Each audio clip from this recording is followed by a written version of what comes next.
Baron Mac au Forum culturel numérique à Shawinigan. Sylvain Carl, je suis associé chez Real Ventures, un fonds d'investissement capital de risque, et je suis aussi directeur général de l'accélérateur de start-up Founder Fuel. Bien, excellent. Parlez-nous un peu de ce que vous faites ici aujourd'hui.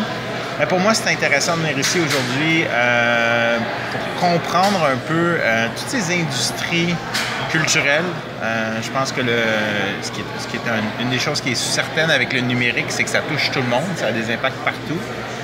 Je salue vraiment l'effort qui a été fait pour rassembler des gens autant du livre, de la télé, du cinéma, de la musique. Donc, vraiment avoir une perspective très large et peut-être de comparer un peu ce qui se fait dans chacune de ces industries-là, qui ont chacune leur chaîne de valeur, leur façon d'être financées, d'être subventionnées, de redistribuer les revenus aussi aux artistes, aux créateurs. Fait que je pense que c'était ambitieux, c'est bien réussi comme... Et qu'est-ce que vous avez sorti de ça pour l'instant, ce que vous avez vu? Je sais que c'est même pas fini, les ateliers finissent dans pas long, mais qu'est-ce que vous avez sorti de tout ça? Bien, moi, c'est vraiment une très réelle volonté des acteurs de ce milieu-là de se concerter, d'y réfléchir ensemble puis de travailler, ce qui est déjà un bon changement, un changement de culture pour ne pas faire de mauvais jeux de mots. En deuxième lieu, je pense que le numérique, ça affecte les gens, les produits, les processus. Fait qu'il n'y a personne qui a une réponse à la question « qu'est-ce qu'on fait avec le numérique ?» Donc, je pense que cet exercice-là de mettre en commun, d'aller chercher des perspectives, des apprentissages, c'est la seule façon vraiment de répondre à une grande question qui a une multitude de réponses. Fait que je sais on a besoin de plans, on a besoin de priorités, puis une des idées, c'est de faire émerger 3 projets, des consultations qui pourraient être portés par le RPM ou d'autres gens ici. Il faut se concerter sur quelque chose à un moment donné, mais je pense que d'être honnête avec le fait qu'il n'y a personne qui a toutes les réponses, c'est un bon point de départ. Est-ce que vous pensez qu'un peu le Québec est un peu en retard? Bien, il est déjà en retard, mais est-ce que vous pensez qu'il est assez en retard pour se rattraper ou non, pas encore? Bien, ce que je dirais, c'est que les individus au Québec, les Québécois eux-mêmes ne sont pas en retard. Okay. Est-ce que les institutions et les organisations ont un certain retard à rattraper? Oui. Et ça, c'est différent dépendant dans quel secteur de la culture. Est-ce que les ministères et les organismes ont besoin de s'y pencher activement? Oui. On est plutôt tard que tôt dans le cycle. Je pense que si on regarde ce qui se fait en France, ils sont clairement plusieurs années d'avance sur nous par rapport à leur politique culturelle et numérique. D'un autre côté, la culture au Québec, elle a toujours été protégée un peu par une barrière naturelle, en tout cas la culture francophone. Fait que ça peut changer très vite. C'est un très petit milieu en même temps. Donc, il y a un potentiel d'adaptabilité. Si les gens veulent changer, veulent s'adapter, il y a un grand potentiel pour ça. Fait que c'est quoi le déclencheur? C'est un peu... Moi, c'est la question à laquelle j'ai pas de réponse.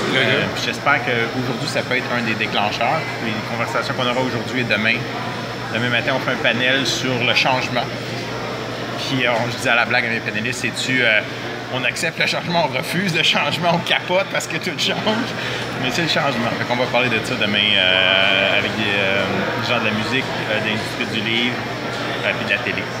Okay. Vous venez vous avez travaillé avec Twitter, on vous connaît là-dessus. Qu'est-ce qui manquait au Québec pour que ça soit comme un mélange de le passé entrepreneurial de Twitter au Québec? Qu'est-ce qui manquait à l'arrière de ça?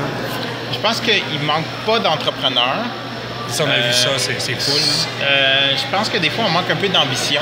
Okay. Je disais tantôt, souvent au Québec, on a des entrepreneurs passionnés qui veulent faire des choses pour le Québec, ce qui est une bonne chose en soi, mais il manque de vision internationale ou d'ambition. C'est une chose que j'ai appris dans la Silicon Valley, c'est que eux, leur objectif, c'est le monde. Okay. Et ayant les talents ici, l'expertise, je pense qu'il nous manque un peu d'ambition. Parfois, il nous manque un peu de moyens, bien que j'ai des startups avec lesquelles je travaille qui font avec 10 fois moins d'argent qu'à San Francisco, bien plus. Fait qu'on peut aussi être ingénieux.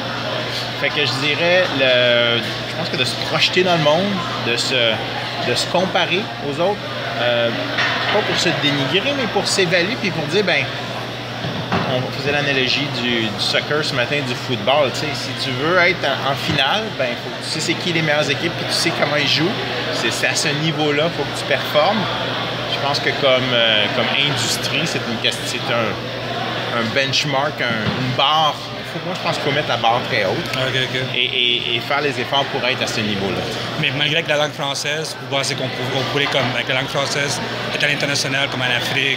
La francophonie internationale, c'est des millions de personnes. Hein? C'est dans les langues les plus parlées et les plus écrites. Le français aujourd'hui, bon, on a l'anglais, il y a le mandarin, l'espagnol, mais le français, ça demeure une très grande langue. On a une belle diversité aussi. Je veux dire, la richesse qu'on a ici en littérature, en théâtre, en cinéma, en musique. On est reconnu à l'international et on a des talents de calibre international. Et donc, pour moi, c'est vraiment une question de... on parlait des artistes anglophones ici au Québec versus les artistes francophones. On peut avoir beaucoup de succès au Québec en étant juste au Québec. C'est beaucoup plus difficile pour les artistes anglophones, donc on a tendance à voir que les groupes montréalais sont beaucoup plus internationaux en anglais qu'en français. Ça, je pense que c'est une culture peut-être qui est en train de changer. La génération Y, là, les millennials, eux, ils sont sur Internet tout le temps. Le monde est dans leur poche. Fait que, s'il y a un risque, c'est que si la culture québécoise et francophone n'est pas à l'international, les jeunes d'ici qui s'abreuvent à l'international n'auront même pas leur propre culture locale. On était au DJ Hub de Shawinigan.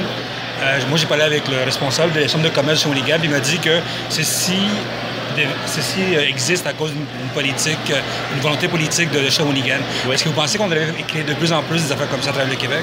Que ça peut aider pour le Québec? Tout à fait. Moi, je pense que le DJ Hub ici, ce que ça représente une mobilisation du milieu culturel, économique, social. Fait que vraiment une mobilisation. Ça représente une volonté politique aussi comme un anti-défaitisme.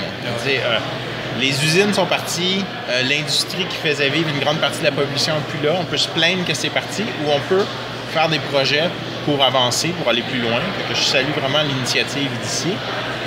Et je pense que c'est un modèle qui... il est possible de faire ça partout, dans la mesure où on comprend notre histoire, nos racines, puis un peu le matériel qu'on a avec lequel travailler. Donc, je pense pas que la formule exacte doit se reproduire partout, mais la forme, comme ça, un lieu qui est ouvert, où les gens peuvent venir travailler ensemble, où on provoque des rencontres, la collaboration, ça, ce modèle-là marche partout. Après ça, c'est de savoir... à Rimouski, ça prendrait quelle forme? À Gaspé, ça prend quelle forme? Chacun aura sa saveur et sa couleur locale, et comme ça doit être. En fait, on pourrait parler de terroir numérique. Oh my God! Un t-shirt avec ça, ouais. C'est un t-shirt pas mal, hein? Je pense que j'en veux un. Merci beaucoup, hein? Ça me fait plaisir, hein?